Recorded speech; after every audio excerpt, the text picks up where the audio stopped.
এটা গুৰুত্বপূৰ্ণ কথা।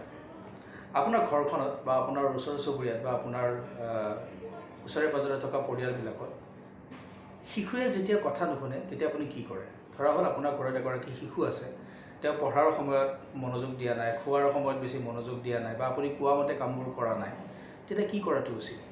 মই দেখিবলৈ পাইছোঁ বা বিভিন্ন কাউন্সেলিঙত গৈ শুনিবলৈ পাইছোঁ, তেতিয়া মাক দেউতাকে গালি পাৰে। বিশেষকৈ মাকৰ লগত শিশুৱে বহুত সময় কটায়, কাৰণ আজিকালি ফেমিলিবিলাকত চাকৰি কৰা দেউতাকৰ কাৰণে হওক বা ব্যৱসায় কৰা দেউতাকৰ কাৰণে হওক, দেউতাকগৰাকীয়ে সময় অকণমান কমকৈ দিবলৈ পায়, তেওঁলোকে দিনটো বাহিৰত থাকে বা ৰাতিও তেওঁলোকে বেছি সময় দিবলৈ নাপায়।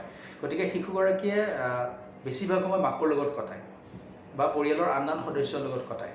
গতিকে মাকে সেইখিনি সময়ত কেনেকৈ শিশুগৰাকীক লালন পালন কৰাটো দৰকাৰ।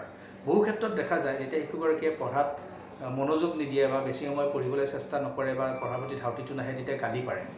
খোৱাৰ সময়ত যদি শিশুটিয়ে খোৱাত মনোযোগ নিদিয়ে, ভাতখিনি ভালদৰে নাখায় বা ৰুটিখন ভালদৰে নাখায়, তেতিয়া ল'ৰাজনক বা ল'ৰা ছোৱালীগৰাকীক শিশুজনক বেয়া ব্যৱহাৰ কৰা দেখা যায়। বেয়া ব্যৱহাৰ মানে তেওঁক অকণমান বুৰ্বক বুলি কোৱা হয়, তই একো নোৱাৰিবি এনেকুৱা টাইপৰ কথা কোৱা হয় বা তাক দম দিয়া হয়, উচ্চ স্তৰত কথা কোৱা হয়। এই কথাবিলাকে শিশুৰ মনত ভাল প্ৰভাৱ পেলায় নে বেয়া প্ৰভাৱ পেলায়? একেমুখে ক'ব পাৰি এই কথা বাৰ্তাবিলাকে শিশুগৰাকীৰ মনত সদায় বেয়া প্ৰভাৱ পেলায়।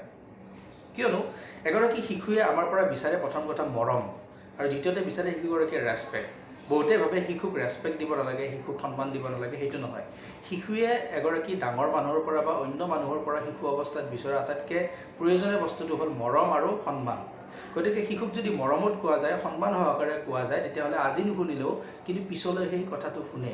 তাৰ পৰিৱৰ্তে যদি শিশুগৰাকীক দম দিয়া যায় বা ননচেন্স, তই একো নোৱাৰিবি, তোৰ কাম নাই, বেলেগৰ লগত কম্পেয়াৰ কৰা যায়, এই কথাবিলাকে শিশুৰ ছাবকনচিয়াছ মাইণ্ডত, অৱচেতন মনত কিছুমান বিৰূপ প্ৰতিক্ৰিয়াৰ সৃষ্টি কৰে। আৰু তেতিয়া শিশুগৰাকী কি হয়, ডাঙৰ হোৱা অৱস্থাত তেওঁ খিংখিঙীয়া হয়, তেওঁ মাক দেউতাকৰ প্ৰতি ভাল ভাৱ নোহোৱা হয়, আৰু তাৰ মতলবী বুলি যিটো আমি শব্দ ব্যৱহাৰ কৰোঁ, মতলবী হয়। গতিকে শিশুক কেতিয়াও তেনেকুৱা ব্যৱহাৰ কৰিব নালাগে। এটা কথাই মনত ৰাখিলে হ'ল যে শিশু সদায় শিশুৱে একো বুজি নাপায় কাৰণে আমি তাক নাম দিছোঁ শিশু। সেইকাৰণে বয়সৰ ওপৰত নিৰ্ভৰ কৰি আমি কিছুমান ক্লাছিফিকেশ্যন কৰিছোঁ: শিশু, কৈশোৰ, যৌৱন, প্ৰাপ্তবয়স্ক, ডেকা, বৃদ্ধ। এইবিলাক শব্দ, এইবিলাক ফ্ৰেজ আমি কিয় কৰিছোঁ? এইবিলাক ফ্ৰেজ কৰিছোঁ আমি বয়সৰ ওপৰত নিৰ্ভৰ কৰি, বয়সৰ ওপৰত ভিত্তি কৰি। গতিকে শিশুৱে কিছুমান কথা নুবুজাটো স্বাভাৱিক কথা। সেইবুলি যে শিশুটোক ভাত খোৱাৰ সময়ত আপুনি মেণ্টেলি টৰ্চাৰ কৰিব, কিছুমান ক'ব নলগীয়া শব্দ ক'ব, উচ্চ স্তৰত কথা ক'ব, তেতিয়া শিশুগৰাকীয়ে পাজুল হয়। তেওঁৰ মনত কিছুমান প্ৰশ্ন উদয় হয় যে মোক দেখোন মায়ে বেলেগ সময়ত ইমান মৰম কৰে, এইখিনি সময়ত আৰু মোক এনেকৈ ক'লে। গতিকে এই পাজুলবিলাকে, এই দুমোজাবিলাকে শিশুগৰাকীৰ মনত বিৰূপ প্ৰতিক্ৰিয়াৰ সৃষ্টি কৰে আৰু শিশুগৰাকীক সদায় নিজক লৈ পেলাই সন্দেহ কৰিবলৈ শিকায়। গতিকে শিশুক কেতিয়াও এনেকুৱা নকৰিব। শিশুৰ কেনেকৈ লালন পালন কৰিব লাগে সেইটো আটাইতকৈ ডাঙৰ কথা। প্ৰথম কথা, শিশুক যদি ভাল কৰিব বিচাৰিছে তেনেহ'লে নিজে ভাল হৈ লওক।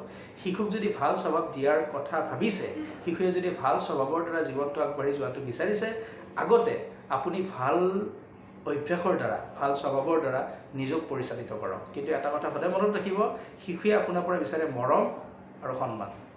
Thank U.